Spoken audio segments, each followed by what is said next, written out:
তুঙ্গভদ্রার তীরে শরদিন্দু বন্দ্যোপাধ্যায়। প্রথম পর্ব। ১।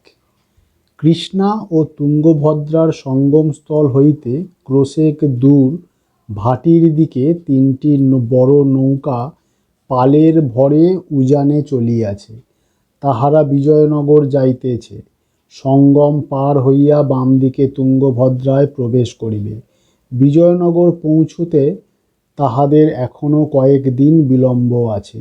সঙ্গম হইতে বিজয়নগরের দূরত্ব প্রায় ৭০ ক্রোশ। বৈশাখ মাসের অপরাহ্ন। ১৩৫২ শকাব্দ সবেমাত্র আরম্ভ হইয়াছে। তিনটি নৌকা আগে পিছে চলিয়াছে। প্রথম নৌকাটি আয়তনে বিশাল, সমুদ্রগামী বহিত্র। দ্বিতীয়টি অপেক্ষাকৃত ক্ষুদ্র হইলেও রণতরীর আকারে গঠিত, সংকীর্ণ ও দ্রুতগামী। তাহাতে ৫০ জন যোদ্ধা স্বচ্ছন্দে থাকিতে পারে। তৃতীয় নৌকাটি ভারবাহী ভর, তাহার গতি মন্থর, তাই তাহার সহিত তাল রাখিয়া অন্য বহিত্র দুটিও মন্থর গতিতে চলিয়াছে। নৌকা তিনটি বহুদূর হইতে আসিয়াছে। পূর্ব সমুদ্রতীরে কলিঙ্গ দেশের প্রধান বন্দর কলিঙ্গপত্তন। সেখানে হইতে ৩ মাস পূর্বে তাহাদের যাত্রা শুরু হইয়াছিল।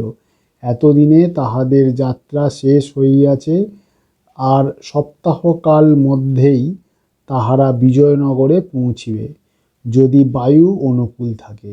যে সময়ের কাহিনী সে সময়ের সহস্রবর্ষ পূর্ব হইতেই ভারতের প্রাচ্য উপকূলে নৌবিদ্যার বিশেষ উৎকর্ষ হইয়াছিল। উত্তরে নৌসাধনোদ্যত বঙ্গদেশ হইতে দক্ষিণে তৈলঙ্গ, তামিল দেশ পর্যন্ত বন্দরে বন্দরে সমুদ্রযাত্রী বৃহৎ বহিত্র প্রস্তুত হইতেছিল। তাহাতে চড়িয়া ভারতের বণিকেরা ব্রহ্ম, শ্যাম, কম্বোজ, সাগরিকার দ্বীপপুঞ্জে বাণিজ্য করিয়া ফিরিতেছিল, উপনিবেশ গড়িতেছিল, রাজ্য স্থাপন করিতেছিল। এইভাবে বহু শতাব্দী চলিবার পর একদা কালান্তক ঝড়ের মতো দিক প্রান্তে আরব জলদস্যু দেখা দিল। তাহার সংঘাতে ভারতের রতনভরা তরী লবণজলে ডুবিল। তবু ভারতের তটরেখা ধরিয়া সমুদ্রপথের যাতায়াত একেবারে বন্ধ হইল না। তটভূমি ঘেঁষিয়া নৌযোদ্ধার দ্বারা সুরক্ষিত পোত এক বন্দর হইতে অন্য বন্দরে যাতায়াত করিতে লাগিল। নদীপথেও নৌ বাণিজ্যের গমনাগমন অব্যাহত রহিল। নৌকা তিনটির মধ্যে সর্বাগ্রগামী নৌকাটির প্রধান যাত্রী কলিঙ্গ দেশের রাজকন্যা কুমারী ভট্টারিকা বিদ্যুন্মালা। রাজকন্যা বিজয়নগরে যাইতেছে বিজয়নগরের তরুণ রাজা দ্বিতীয় দেবরায়কে বিবাহ করিবার জন্য। প্রথম নৌকাটি ময়ূরপঙ্খী। তাহার বহিরঙ্গ ময়ূরের ন্যায় গাঢ় নীল ও সবুজ রঙে চিত্রিত, পালেও নীল সবুজের বিচিত্র চিত্রণ। দ্বিতীয় নৌকাটি মকরমুখী। তাহার দেহে বর্ণবৈচিত্র্য নাই, ধূসর বর্ণের নৌকা। তাহার ভিতরে আছে ৩০ জন নৌযোদ্ধা, তাহারা এই নৌবহরের রক্ষী। এতদ্বিতীয় নৌকায় আছে পাচক, সূপকার, নাপিত ও নানা শ্রেণীর ভৃত্য। সর্বপশ্চাদ্বর্তী ভর বিবিধ তৈজস, আবশ্যক বস্তু ও খাদ্য সম্ভারে পূর্ণ। এতগুলো লোক দীর্ঘকাল ধরিয়া আহার করিবে চাল, ডাল, ঘৃত, তৈল, গম, তিল, গুড়, শর্করা, লবণ, হরিদ্রা, কাশমর্দ প্রভৃতি প্রচুর পরিমাণে সঙ্গে চলিয়াছে। ভরের পিছনে একটি শূন্য ডিঙি দড়ি বাঁধা অবস্থায় ল্যাজের মতো ভরের অনুসরণ করিয়াছে। এক নৌকা হইতে অন্য নৌকায় যাতায়াত করিবার সময় ইহার প্রয়োজন। এইভাবে রাজকীয় আড়ম্বরের দ্বারা পরিবেষ্টিত হইয়া রাজনন্দিনী বিদ্যুন্মালা বিবাহ করিতে চলিয়াছেন, কিন্তু তাহার মনে সুখ নাই। সেদিন অপরাহ্নে তিনি নৌকার ছাদে বসিয়া ক্লান্ত চক্ষে জলের পানে চাহিয়াছিলেন।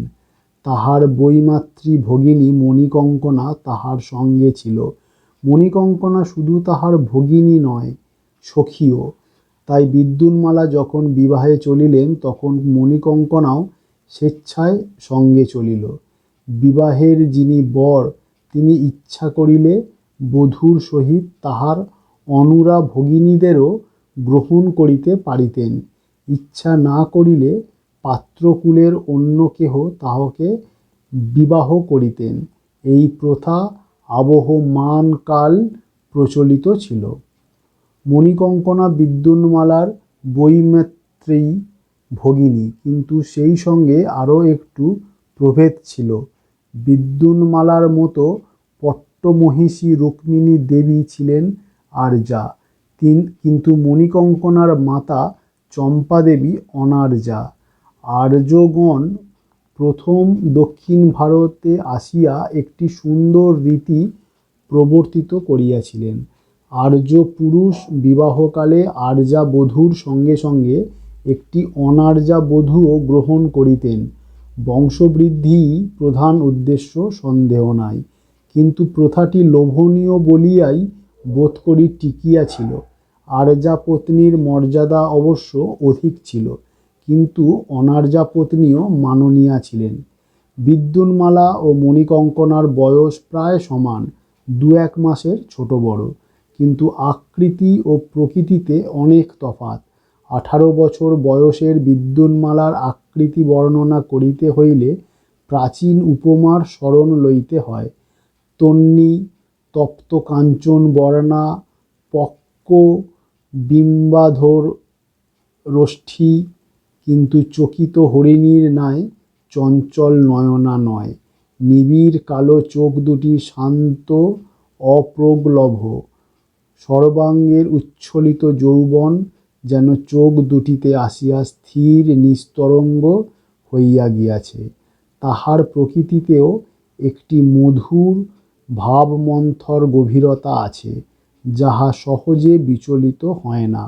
অন্তঃসলীলা প্রকৃতি, বাহির হইতে অন্তরের পরিচয় অল্পই পাওয়া যায়। মণিকঙ্কনা ঠিক ইহার বিপরীত। সে তন্বী নয়, দীর্ঘাঙ্গী নয়। তাহার সুবলিত দৃঢ়পিনদ্ধ দেহটি যেন যৌবনের উদ্বেল উচ্ছ্বাস ধরিয়া রাখিতে পারিতেছে না। চঞ্চল চক্ষু দুটি খঞ্জন পাখির মতো সঞ্চরণশীল। অধর নবকিশলয়ের ন্যায় রক্তিম। দেহের বর্ণ বিদ্যুন্মালার ন্যায় উজ্জ্বল গৌর নয়, একটু চাপা, যেন সোনার কলসে কচি দূর্বাঘাসের ছায়া পড়িয়াছে। কিন্তু দেখিতে বড় সুন্দর। তাহার প্রকৃতিও বড় মিষ্টি, মোটেই অন্তর্মুখী নয়। বাহিরের পৃথিবী তাহার চিত্ত হরণ করিয়া লইয়াছে। মনে ভাবনা চিন্তা বেশি নাই, কিন্তু সকল কর্মে পটীয়সী। বিচিত্র এবং নূতন নূতন কর্মে লিপ্ত হইবার জন্য সে সর্বদাই উন্মুখ। পৃথিবীটা তাহার রঙ্গকৌতুক, খেলাধুলার লীলাঙ্গন। কিন্তু 3 মাস নিরবিচ্ছিন্ন নৌকারোহণ করিয়া 2 ভগিনীই ক্লান্ত। প্রথম প্রথম সমুদ্রের ভীমকান্ত দৃশ্য তাহাদের মুগ্ধ করিয়াছিল। তারপর নদীর পথে 2 তীরের নিত্য পরিবর্তনমান চলচ্ছবি কিছুদিন তাদের চিত্ত আকর্ষণ করিয়া রাখিছিল। নদীর কিনারায় কখনো গ্রাম, কখনো শস্যক্ষেত্র, কখনো শিলাবন্ধুর তটপ্রপাত, কখনো জলের মাঝখানে মকরাকৃতির বালুচর, বালুচরের উপর নানা জাতীয় জলচর পক্ষী, সবই অতি সুন্দর। কিন্তু ক্রমাগত একই দৃশ্যের পুনরাবর্তন দেখিতে আর ভালো লাগে না। নৌকার অল্প পরিসরে সীমাবদ্ধ জীবনযাত্রা অসহ্য মনে হয়। স্থলচর জীবের স্থলাকাঙ্ক্ষা দুর্বার হইয়া ওঠে। সেদিন 2 ভগিনী পালের ছায়ায় গুণবৃক্ষের কাণ্ডে পৃষ্ঠ রাখিয়া পা ছড়াইয়া বসিয়াছিলেন। ছাদের উপর অন্য কেহ নাই। নৌকার পিছন দিকে হালি একাকী হাল ধরিয়া বসিয়া আছে। তাহাকে ছাদ হইতে দেখা যায় না। বিদ্যুন্মালার ক্লান্ত চক্ষু জলের উপর নিবদ্ধ। মণিকঙ্কনার চক্ষু দুটি পিঞ্জরাবদ্ধ পাখির মতো চারিদিকে ছটফট করিয়া বেড়াইতেছে। মণিকঙ্কনার মনে অনেক অসন্তোষ জমা হইয়া উঠিয়াছে। এ নৌকাযাত্রার কি শেষ নাই? আর তো পারা যায় না। সহসা তাহার অধীরতা বাংমূর্তি ধরিয়া বাহির হইয়া আসিল। সে বিদ্যুন্মালার দিকে ঘাড় ফিরাইয়া বলিল, একটা কথা বল দেখি মালা, চিরদিনই বিয়ের বর কনের বাড়িতে বিয়ে করতে যায়, কিন্তু তুই বরের বাড়িতে বিয়ে করতে যাচ্ছিস, এ কেমন কথা? সত্যিই তো, এ কেমন কথা? এই বিপরীত আচরণের মূল অন্বেষণ করিতে হইলে কিছু ইতিহাসের চর্চা করিতে হইবে। 2. সঙ্গম বংশীয় দুই ভাই হরিহর ও বুক্ক বিজয়নগর রাজ্যের প্রতিষ্ঠা করিয়াছিলেন। তাহাদের জীবনকথা অতি বিচিত্র। দিল্লির সুলতান মোহাম্মদ তুগলক দুই ভ্রাতার অসামান্য রাজনৈতিক প্রতিভা দেখিয়া তাহাদের জোর করিয়া মুসলমান করিয়াছিলেন। সে সময় গুণী ও কর্মকুশল হিন্দু পাইলেই মুসলমান রাজারা তাহাদের বলপূর্বক মুসলমান করিয়া নিজেদের কাজে লাগাইতেন। কিন্তু হরিহর ও বুক্ক বেশি দিন মুসলমান রহিলেন না।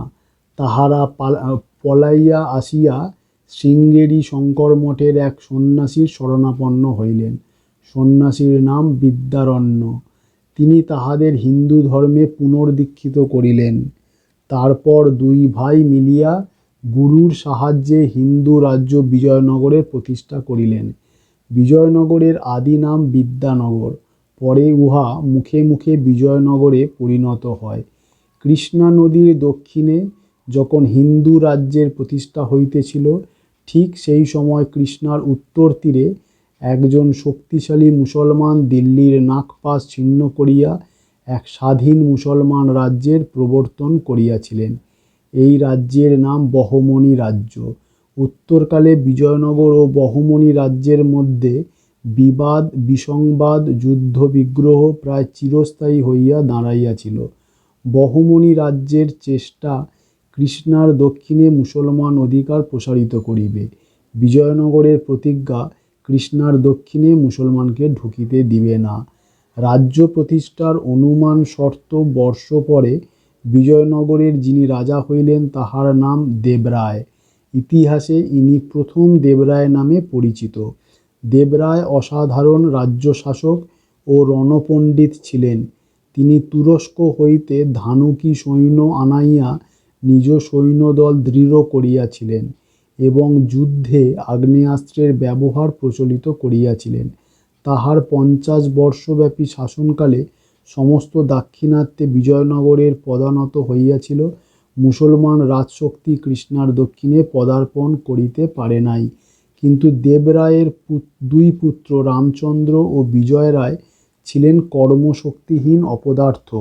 ভাগ্যক্রমে বিজয় রায়ের পুত্র দ্বিতীয় দেবরায় পিতামহের মতোই ধীমান ও রণদক্ষ। তাই প্রথম দেবরায় নিজের মৃত্যুকালে আসন্ন দেখিয়া দুই পুত্রের সহিত তরুণ পৌত্রকেও যৌবরাজ্যে অভিষেক করিলেন এবং কতকটা নিশ্চিন্ত মনে দেহরক্ষা করিলেন। তরুণ দেবরায় পিতা ও পিতৃব্যকে ডিঙাইয়া রাজ্যের শাসনভার নিজ হস্তে তুলিয়া লইলেন। অতঃপর 8 বৎসর অতীত হইয়াছে। পিতৃব্য রামচন্দ্র বেশি দিন টিকিলেন না, কিন্তু পিতা বিজয় রায় অদ্যাপি জীবিত আছেন। রাজা হইবার উচ্চাকাঙ্ক্ষা তাহার নাই। প্রৌঢ় বয়সে রাজপ্রাসাদে বসিয়া তিনি দুষ্ট শিশুর ন্যায় বিচিত্র খেলা খেলিতেছেন। দেবরায়ের বয়স বর্তমানে 35 বছর। তাহার দেহ যেমন দৃঢ় ও সুগঠিত, চরিত্র তেমনি বজ্রকঠিন। গম্ভীর, মিতবাক, সংবৃতমন্ত্র পুরুষ। রাজ্য শাসন আরম্ভ করিয়া তিনি দেখিলেন ম্লেচ্ছ শত্রু তো আছেই, উপরন্তু হিন্দু রাজারাও নিরন্তর পরস্পরের সহিত বিবাদ করিতেছেন। তাহাদের মধ্যে একতা নাই, সহধর্মিতা নাই।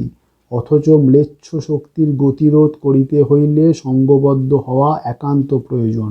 দেবরায় একটি একটি করিয়া রাজকন্যা বিবাহ করিতে আরম্ভ করিলেন। ইষ্টবুদ্ধির দ্বারা যদি ঐক্য সাধন না হয়, কুটুম্বিতার দ্বারা হইতে পারে। সেকালে রাজন্যবর্গের মধ্যে এই জাতীয় বিবাহ মোটেই বিরল ছিল না, বরং রাজনৈতিক কূটকৌশল রূপে প্রশংসার্হ কার্য বিবেচিত হইত। সকল রাজা অবশ্য স্বেচ্ছায় কন্যাদান করিলেন না, কাহারো কাহারো উপর বলপ্রয়োগ করিতে হইল। সবচেয়ে কষ্ট দিলেন কলিঙ্গের রাজা গজপতি চতুর্থ ভানুদেব। দাক্ষিণাত্যের পূর্ব প্রান্তে সমুদ্র তীরে কলিঙ্গ দেশ, বিজয়নগর হইতে বহু দূর। দেবরায়ের দূত বিবাহের প্রস্তাব লইয়া উপস্থিত হইল। কলিঙ্গরাজ ভানুদেব ভাবিলেন, এই বিবাহের প্রস্তাব প্রকারান্তরে তাহাকে বিজয়নগরের বশ্যতা স্বীকার করার আমন্ত্রণ। তিনি নিরতিশয় ক্রুদ্ধ হইয়া প্রতিবেশী অন্ধ্র রাজ্য সসৈন্যে আক্রমণ করিলেন, কারণ অন্ধ্রদেশ বিজয়নগরের মিত্র। সংবাদ পাইয়া দেবরায় সৈন্য পাঠাইলেন। যুদ্ধ হইল। যুদ্ধে ভানুদেব পরাজিত হইয়া শান্তি ভিক্ষা করিলেন। শান্তির শর্তস্বরূপ তাহাকে দেবরায়ের হস্তে নিজ কন্যাকে সমর্পণ করার প্রস্তাব স্বীকার করিতে হইল। দেবরায় কিন্তু বিবাহ করিতে শ্বশুরগৃহে আসিতে পারিবেন না, কন্যাকে বিজয়নগর পাঠাইতে হইবে, সেখানে বিবাহক্রিয়া সম্পন্ন হইবে। তৎকালে রাজাদের নিজ রাজ্য ছাড়িয়া বহু দূরে যাওয়া নিরাপদ ছিল না। চারিদিকে শত্রু ওত পাতিয়া আছে, সিংহাসন শূন্য দেখিলেই ঝাঁপাইয়া পড়িবে। তাছাড়া ঘরের শত্রু তো আছেই। ভানুদেব কন্যাকে বিজয়নগরে পাঠাইবার ব্যবস্থা করিলেন। স্থলপথে অতি দুর্গম ও বিপজ্জনক, কন্যা জলপথে যাইবে। কলিঙ্গপত্তন বন্দরে 3টি বহিত্র সজ্জিত হইল। খাদ্য সামগ্রী, উপঢৌকন ও জলযোদ্ধার দল সঙ্গে থাকিবে। রাজদুহিতা বিদ্যুন্মালা সখী পরিজন লইয়া নৌকায় উঠিলেন। 3টি নৌকা সমুদ্রপথে দক্ষিণ দিকে চলিল। তারপর কৃষ্ণা নদীর মোহনায় পৌঁছিয়া নদীতে প্রবেশ করিল। তদবধি নৌকা 3টি উজানে চলিয়াছে। যাত্রা শেষ হইতে বেশি বিলম্ব নাই।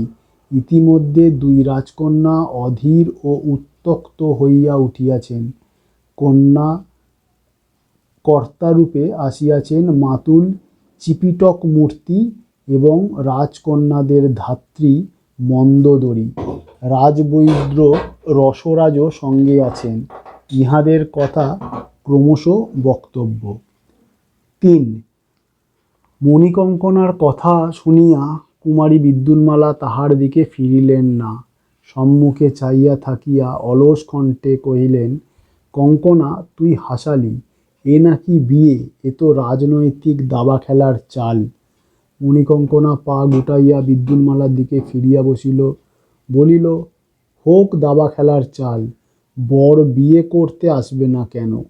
সম্মুখে অর্ধক্রোশ দূরে 2 নদী মিলিত হইয়া যেখানে বিক্ষুব্ধ জলভ্রমী রচনা করিয়া ছুটিয়াছে, সেই দিকে তাকাইয়া বিদ্যুন্মালার অধর প্রান্তে একটু বাঁকা হাসি ফুটিল। তিনি বলিলেন, 3টি বউ ছেড়ে আসা কি সহজ? তাই বোধহয় আসতে পারেনি। মণিকঙ্কনা হাসি হাসি মুখে কিছুক্ষণ চাহিয়া রইল। তারপর বিদ্যুন্মালার বাহুর উপর হাত রাখিয়া বলিল, মহারাজ দেবরায়ের 3টি রানী আছে, তুই হবি চতুর্থী, তাই বুঝি তোর ভালো লাগছে না? বিদ্যুন্মালা এবার মণিকঙ্কনার পানে চক্ষু ফিরাইলেন। তোর বুঝি ভালো লাগছে? মণিকঙ্কনা বলিল, আমার ভালোও লাগছে না, মন্দও লাগছে না। রাজাদের অনেকগুলো রানী তো থাকবেই, এক রাজার 1 রানী কখনো শুনিনি। বিদ্যুন্মালা বলিলেন, আমি শুনেছি, রামচন্দ্রের 1টি সীতা ছিল। মণিকঙ্কনা হাসিল। সে তো ত্রেতা যুগের কথা। কলিকালে মেয়ে সস্তা, তাই পুরুষেরা যে যত পারে বিয়ে করে, যেমন অবস্থা তেমনই ব্যবস্থা। বিদ্যুন্মালার কণ্ঠস্বর একটু উদ্দীপ্ত হইল। বিশ্রী ব্যবস্থা। স্ত্রী যদি স্বামীকে পুরোপুরি না পায়, তাহলে বিয়ের কোনো মানেই হয় না। মণিকঙ্কনা কিয়ৎকাল নীরবে চাহিয়া থাকিয়া বলিল, পুরোপুরি পাওয়া কাকে বলে ভাই? স্বামী তো আর স্ত্রীর সম্পত্তি নয় যে কাউকে ভাগ দেবে না, বরং স্ত্রী স্বামীর সম্পত্তি। বিদ্যুন্মালার বিম্বাধর স্ফুরিত হইল, চোখে বিদ্রোহের বিদ্যুৎ খেলিয়া গেল। তিনি বলিলেন, আমি মানি না। মণিকঙ্কনা কলস্বরে হাসিয়া উঠিল, না মানলে কি হবে? বিয়ে করতে তো যাচ্ছিস। বিদ্যুন্মালা বলিলেন, যাচ্ছি। প্রাণদণ্ডে দণ্ডিত নিরপরাধ মানুষ যেমন বদ্ধ ভূমিতে যায়, আমিও তেমনি যাচ্ছি। যে স্বামীর 3টে বউ আছে তাকে কোনো দিন ভালোবাসতে পারবো না। মণিকঙ্কনা বিদ্যুন্মালার গলা জড়াইয়া ধরিল। কেন তুই মনে কষ্ট পাচ্ছিস ভাই? ভেবে দেখ, তোর মা আর আমার মা কি মহারাজকে ভালোবাসেন না? বিয়ে হোক, তুইও নিজের মহারাজটিকে ভালোবাসবি, তখন আর সতীনের কথা মনে থাকবে না। বিদ্যুন্মালা কিছুক্ষণ বিরস মুখে চুপ করিয়া রহিলেন, তারপর বলিলেন, মনে কর মহারাজ দেবরায় আমার সঙ্গে সঙ্গে তোকেও গ্রহণ করলেন, তুই তাকে ভালোবাসতে পারবি? মণিকঙ্কনা চক্ষু বিস্ফারিত করিয়া বলিলেন, পারবো না বলিস কি তুই? তাকে অন্য বউরা যতখানি ভালোবাসে আমি তার চেয়ে ঢের বেশি ভালোবাসবো। আমার বুকে ভালোবাসা ভরা আছে। যিনি আমার স্বামী হবেন তাকেই আমি প্রাণ ভরে ভালোবাসবো। বিদ্যুন্মালা মণিকঙ্কনাকে কাছে টানিয়া লইয়া তাহার মুখখানি ভালো করিয়া দেখিলেন। একটি ক্ষুদ্র নিঃশ্বাস ফেলিয়া বলিলেন, আমি যদি তোর মতন হতে পারতুম। আমার মন বড় স্বার্থপর, যাকে চাই কাউকে তার ভাগ দিতে পারি না। মণিকঙ্কনা আবেগ ভরে বিদ্যুন্মালাকে 2 বাহুতে জড়াইয়া লইয়া বলিল, না না, কখনো না, তুই বড় বেশি ভাবিস। অত ভাবলে মাথা গোলমাল হয়ে যায়। যা হবার তাই যখন হবে তখন ভেবে কি লাভ? বিদ্যুন্মালা উত্তর দিলেন না। 2 ভগিনী ঘনীভূত হইয়া নীরবে বসিয়া রইলেন। সূর্যের বর্ণ আর রক্তিম হইয়া উঠিয়াছে, রৌদ্রের উত্তাপ নিম্নগামী।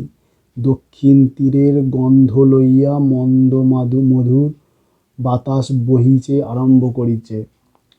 নদীবক্ষে এই সময়টি পরম মনোরম। ছাদের নিচে মর্মর মর্মর শব্দ শুনিয়া যুবতীদ্বয়ের চমক ভাঙিল। মণিকঙ্কনা চকিত হাসিয়া চুপি চুপি বলিল, মন্দোদরীর ঘুম ভেঙেছে। অতঃপর ছাদের উপর এক বিপুল কায়া রমণীর আবির্ভাব ঘটিল। আলুথালু বেশ, হাতে একটি রূপর তাম্বুল করঙ্ক। সে আসিয়া থপ করিয়া রাজকন্যাদের সম্মুখে বসিল। প্রকাণ্ড হাই তুলিয়া তুড়ি দিয়ে বলিল, নম দারুব্রহ্ম। মণিকঙ্কনা বিদ্যুন্মালাকে চোখের ইঙ্গিত করিল, মন্দোদরীকে খেপাইতে হইবে। সময় যখন কাটিতে চায় না তখন মন্দোদরীকে লইয়া 2 দণ্ড রঙ্গ পরিহাস করিতে মন্দ লাগে না। কলিঙ্গের উত্তরে ওড্র দেশ, মন্দোদরী সেই ওড্র দেশের মেয়ে। বয়স অনুমান 40, গায়ের রং গব্য ঘৃতের মতো। নিটোল নিভাঁজ কলেবরটি দেখিয়া মনে হয় একটি মেদপূর্ণ আলিঞ্জর। গায়ে ভারী ভারী সোনার গহনা, মুখখানি পূর্ণচন্দ্রের ন্যায় সদাই হাস্যবিম্বিত। 18 বছর পূর্বে সে বিদ্যুন্মালার ধাত্রীরূপে কলিঙ্গের রাজ সংসারে প্রবেশ করিয়াছিল। অদ্যাপি সগৌরবে সেখানে বিরাজ করিতেছে। বর্তমানে সে 2 রাজকন্যার অভিভাবিকা হইয়া বিজয়নগর চলিয়াছে। তাহার 3 কুলে কেহ নাই, রাজসংসারই তার সংসার। মণিকঙ্কনা মুখ গম্ভীর করিয়া বলিল, দারুব্রহ্ম তোমার মঙ্গল করুন। আজ দিবানিদ্রাটি কেমন হলো? মন্দোদরী পানের ডাবা খুলিতে খুলিতে বলিল, দিবানিদ্রা আর হলো কই? খোলের মধ্যে যা গরম, তালের পাখা নাড়তে নাড়তেই দিন কেটে গেল।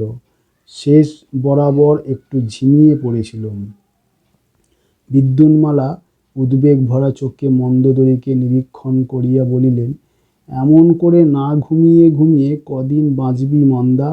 দিনের বেলা তোর চোখে ঘুম নেই, রাত্রে জলদস্যুর ভয়ে চোখে পাতা করতে পারিস না। শরীর যে দিন দিন শুকিয়ে কাঠি হয়ে যাচ্ছে। মন্দোদরী গদগদ হাস্য করিয়া বলিল, যা যা, ঠাট্টা করতে হবে না। আমি তোদের মতন অকৃতজ্ঞ নই।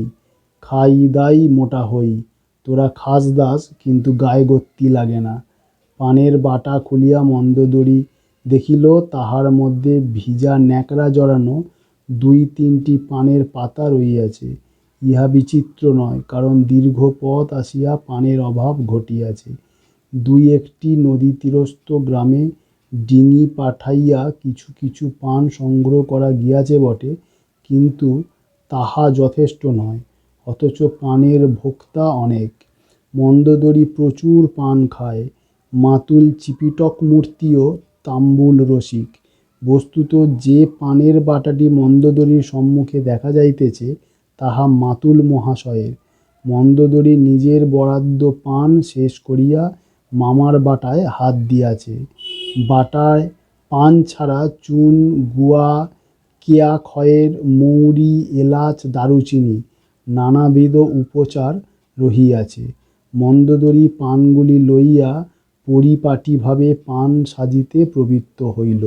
2 ভগিনী দেখিলেন স্থূলতার প্রতি কটাক্ষপাতে মন্দোদরী ঘামিল না। তখন তাহারা অন্য পথ ধরিলেন। মণিকঙ্কনা বলিল, আচ্ছা মন্দোদরী, তোকে তো আমরা জন্মে অবধি দেখছি, কিন্তু তোর রাবণকে তো কখনো দেখিনি। তোর রাবণের কি হলো? মন্দোদরী বলিল, আমার রাবণ কি আর আছে? অনেক দিন গেছে। আমি রাজ সংসারে আসার আগেই তাকে জমে নিয়েছে। বিদ্যুন্মালা আশ্চর্য হইয়া বলিলেন, সত্যি তোর স্বামীর নাম রাবণ ছিল নাকি? মন্দোদরী মাথা নাড়িয়া বলিল, না, তার নাম ছিল কুম্ভকর্ণ। মণিকঙ্কনা খিলখিল করিয়া হাসিয়া বলিল, ও তাই? তোর কুম্ভকর্ণ যাবার সময় ঘুমটি তোকে দিয়ে গেছে? বিদ্যুন্মালা বলিলেন, তাহলে তোর এখন শুধু বিভীষণ বাকি? মন্দোদরী আর একটি নিঃশ্বাস ফেলিয়া বলিল, আর বিভীষণ? তোদের সামলাতে সামলাতেই বয়স কেটে গেল, এখন আর বিভীষণ কোত্থেকে পাবো? মণিকঙ্কনা সান্ত্বনার স্বরে বলিল, পাবি পাবি, কতই বা তোর বয়স হয়েছে। এই দেখ না, বিজয়নগরে যাচ্ছিস, সেখানকার বিভীষণেরা তোকে দেখলে হাঁ করে ছুটে আসবে। বিদ্যুন্মালা বলিলেন, কে বলতে পারে, ম্লেচ্ছ দেশের আমির ওমরা হয়তো তোকে ধরে নিয়ে গিয়ে বেগম করবে। মন্দোদরী বলিল, ও মাগো, তারা যে গরু খায়। মণিকঙ্কনা বলল, তোকে পেলে তারা গরু খাওয়া ছেড়ে দেবে। মন্দোদরী জানিত ইহারা পরিহাস করিতেছে, কিন্তু তাহার অন্তরের এক কোণে একটি লুক্কায়িত আকাঙ্ক্ষা ছিল। তাহা এই ধরনের রসিকতায় তৃপ্তি পাইত।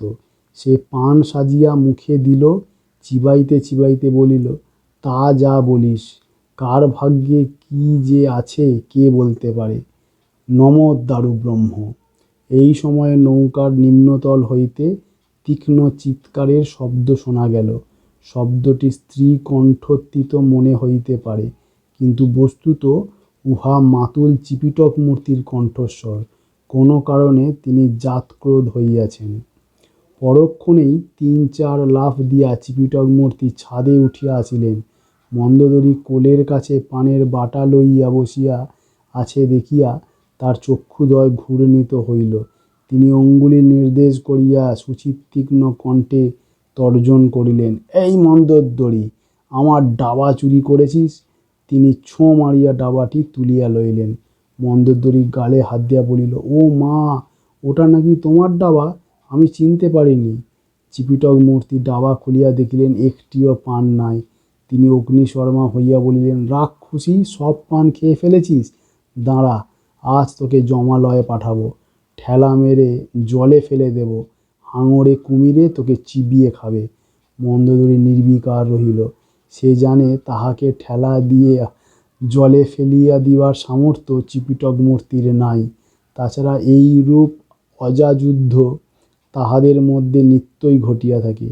চিপিটক মূর্তি মহাশয়ের কণ্ঠস্বর যেমন সূক্ষ্ম, তার চেহারাটিও তেমনি নিরতিশয় ক্ষীণ। তাহাকে দেখিলে গঙ্গা ফড়িংয়ের কথা মনে পড়িয়া যায়। সারা গায়ে কেবল লম্বা একজোড়া ঠ্যাং, আর যাহা আছে তাহা নামমাত্র। কিন্তু মাতুল মহাশয়ের পূর্ণ পরিচয় যথা সময়ে দেওয়া যাইবে। দুই রাজকন্যা বাহুতে বাহু শৃঙ্খলিত করিয়া মাতুল মহাশয়ের বাহবাস্ফোট পরম কৌতুকে উপভোগ করিতেছেন ও হাসি চাপিবার চেষ্টা করিতেছেন। সূর্য তুঙ্গভদ্রার স্রোতে রক্ত উদ্গীরণ করিয়া অস্ত যাইতেছে। নৌকা সঙ্গমের নিকটবর্তী হইতেছে। সম্মিলিত নদীর উত্তরোল তরঙ্গে অল্প অল্প দুলিতে আরম্ভ করিয়াছে। নৌকাগুলি দক্ষিণ দিকের তটভূমির পাশ ঘেঁষিয়া যাইতেছে। এইভাবে সঙ্গমের তরঙ্গভঙ্গ যথাসম্ভব এড়াইয়া তুঙ্গভদ্রার স্রোতে প্রবেশ করিবে। উত্তরের তটভূমি বেশ দূরে। মণিকঙ্কনার চঞ্চল চক্ষু জলের উপর ইতস্তত ভ্রমণ করিতে করিতে সহসা এক স্থানে আসিয়া স্থির হইল। কিছুক্ষণ স্থির দৃষ্টিতে চাহিয়া থাকিয়া সে বিদ্যুন্মালাকে বলিল, মালা দেখ তো, ওই জলের উপর কিছু দেখতে পাচ্ছিস? বলিয়া উত্তর দিকে অঙ্গুলি নির্দেশ করিল। 4 দুই ভগিনী উঠিয়া দাঁড়াইলেন। বিদ্যুন্মালা চোখের উপর করতলের আচ্ছাদন দিয়া দেখিলেন, তারপর বলিয়া উঠিলেন, হ্যাঁ দেখিতে পাচ্ছি, একটা মানুষ ভেসে যাচ্ছে।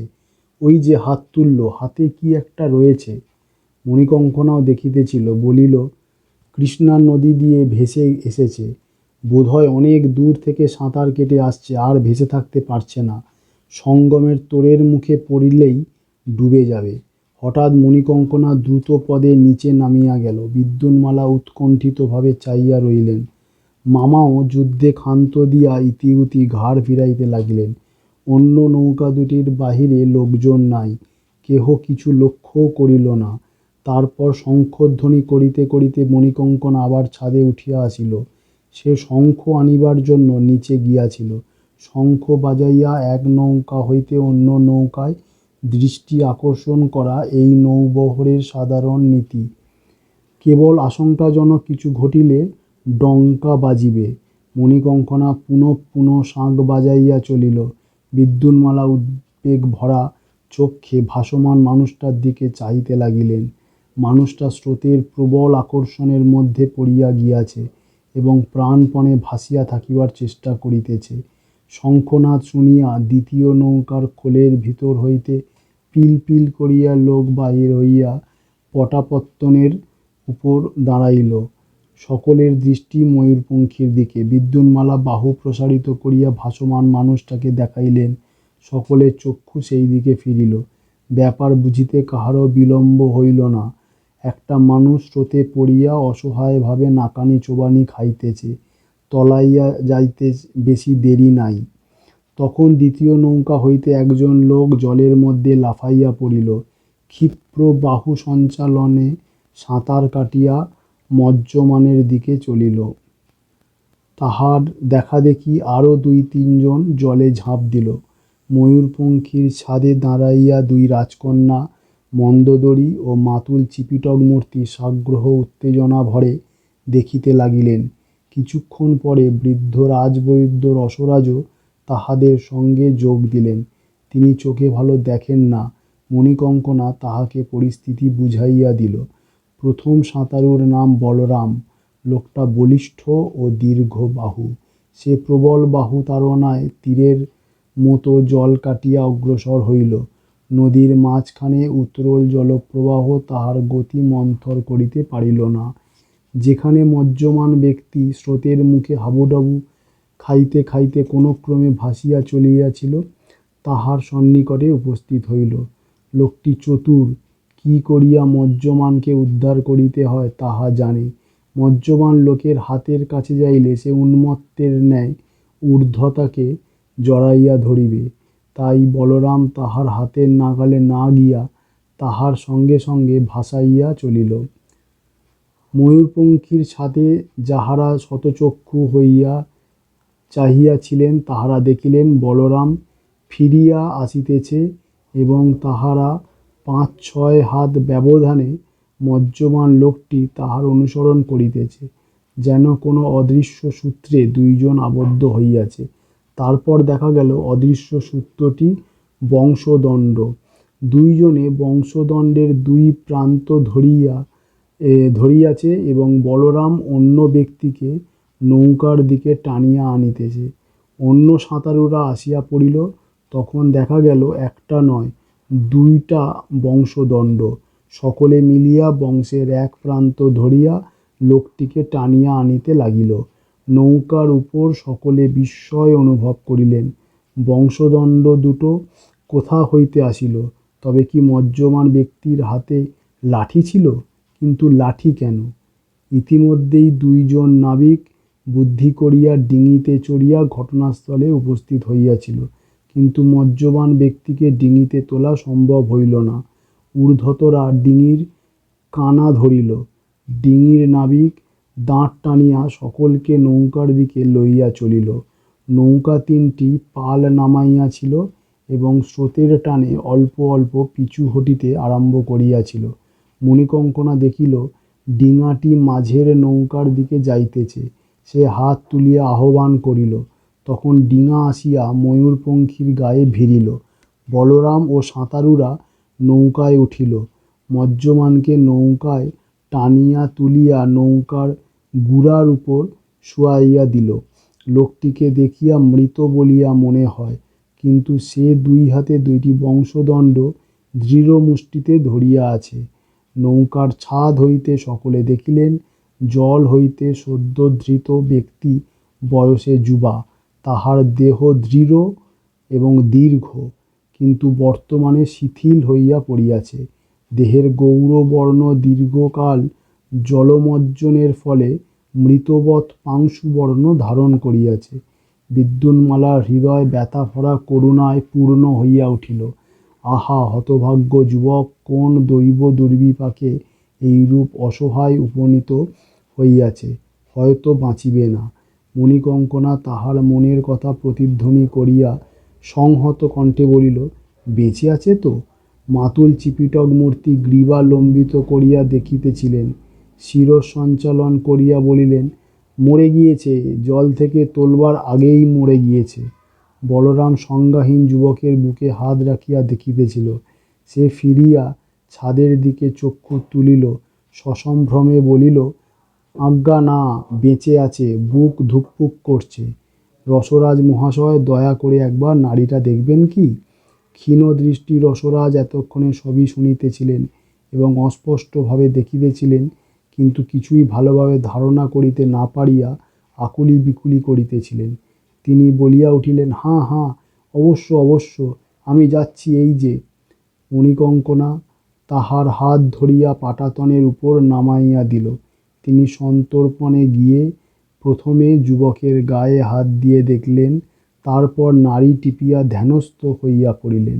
মণিকঙ্কনা তাহার পিছনে আসিয়া দাঁড়াইলে চুপি চুপি জিজ্ঞাসা করিল, কেমন দেখছেন?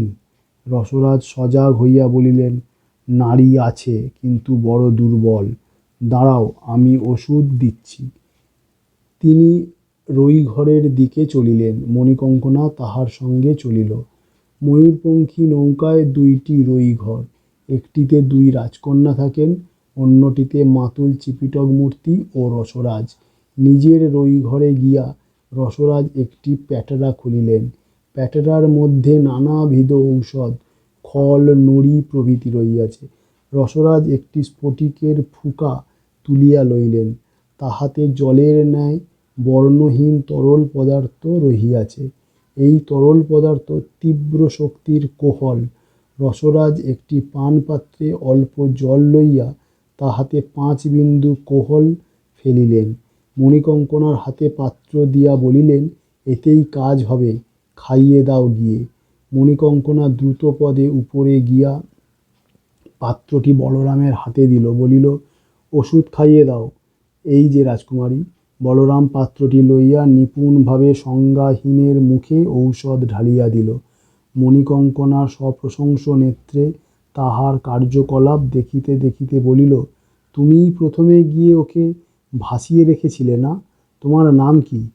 মণিকঙ্কনা রাজকন্যা হইলেও সকল শ্রেণীর লোকের সঙ্গে সহজভাবে কথা বলিতে পারে। বলরাম হাত জোর করিয়া বলিল, দাসের নাম বলরাম কর্মকার। আমি বঙ্গদেশের লোক, তাই ভালো সাঁতার জানি। মণিকঙ্কনা কৌতূহলী চোখে বলরামকে দেখিল, হাসি মুখে ঘাড় নাড়িয়া তাহার পরিচয় স্বীকার করিল। তারপর ছাদে উঠিয়া গিয়া বিদ্যুন্মালার পাশে বসিল। রসরাজ মহাশয়ও ইতিমধ্যে ছাদে ফিরিয়া গিয়াছেন। ছাদ পাটাতন হইতে বেশি উচ্চ নয়, মাত্র 3 হাত। ছাদে উঠিবার 2 ধাপ তক্তার সিঁড়ি আছে। রসরাজ মহাশয় সহজেই ছাদে উঠিতে পারেন, কেবল নামিবার সময় কষ্ট। অতঃপর প্রতীক্ষা আরম্ভ হইল, ঔষধের ক্রিয়া কতক্ষণে আরম্ভ হইবে। মাতুল ও রসরাজ নিম্ন কণ্ঠে বাক্যালাপ করিতে লাগিলেন। 2 রাজকন্যা ঘনিষ্ঠভাবে বসিয়া মৃতকল্প যুবকের পানে চাহিয়া রইলেন। মন্দোদরী থুম হইয়া গিয়া বসিয়া রইলেন। অর্ধদণ্ড কাটিতে না কাটিতে যুবক ধীরে ধীরে চক্ষু মেলিল। কিছুক্ষণ শূন্য দৃষ্টিতে চাহিয়া থাকিয়া উঠিবার চেষ্টা করিল। বলরাম তাকে ধরিয়া বসাইয়া দিল। সহাস্য মুখে বলিল, এখন কেমন আছো? দর্শকদের সকলের মুখেই উৎফুল্ল হাসি ফুটিয়াছে। যুবক প্রশ্নের উত্তর দিল না, ধীর সঞ্চারে ঘাড় ফিরাইয়া চারিদিকে দেখিতে লাগিল। বলরাম বলিল, তুমি কে? তোমার দেশ কোথা? নাম কি? নদীতে ভেসে যাচ্ছিলে কেন? এবারও যুবক উত্তর দিল না। 2 হাতে লাঠিতে ভর দিয়া উঠিয়া দাঁড়াইবার চেষ্টা করিল। রসরাজ ছাদ হইতে বলিলেন, আহা, ওকে এখন প্রশ্ন করো না, নিজেদের নৌকায় নিয়ে যাও, আগে 1 পেট গরম ভাত খাওয়াও, নাড়ি সুস্থ হবে, তখন যত ইচ্ছা প্রশ্ন করো, যে আজ্ঞা। বলরাম ও নাবিকেরা ধরাধরি করিয়া যুবককে ডিঙিতে তুলিল। ডিঙি মকরমুখী নৌকার দিকে চলিয়া গেল। পশ্চিম আকাশের দিকে চিতা ভস্মাচ্ছাদিত হইয়াছে। সন্ধ্যা ঘনাইয়া আসিতেছে।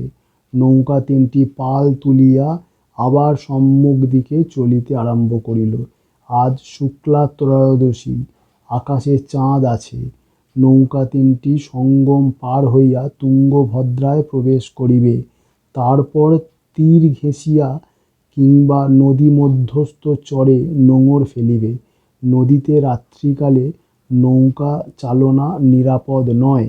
রসরাজ মহাশয় উৎফুল্ল স্বরে বলিলেন, কোহলের মতো তেজস্কর ওষুধ আর আছে? পরিশ্রুত সুরাসার, সাক্ষাৎ অমৃত। 1 ফোঁটা মুখে পড়লে 3 দিনের বাসি মরা শয্যায় উঠে বসে। মন্দোদরী একটি গভীর নিঃশ্বাস মোচন করিয়া বলিল, জয় দারুব্রহ্ম। মণিকঙ্কনা হাসিয়া উঠিল। এতক্ষণে মন্দোদরীর দারুব্রহ্মকে মনে পড়েছে। চল মালা, নিচে যাই, আজ আর চুল বাঁধা হলো না।